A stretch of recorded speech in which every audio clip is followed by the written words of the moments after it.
Welcome to Pura local news.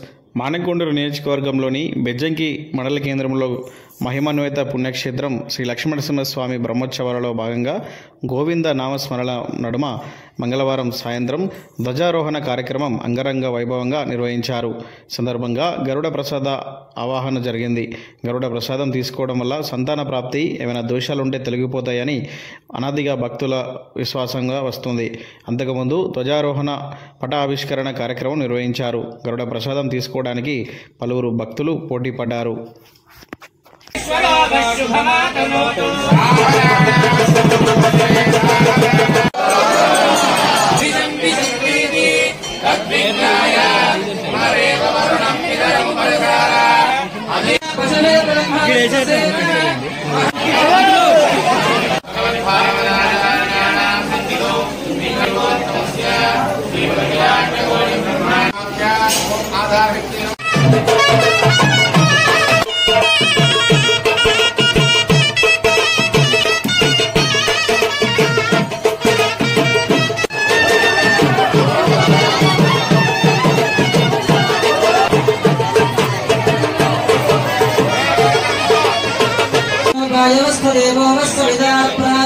श्रेष्ठतमो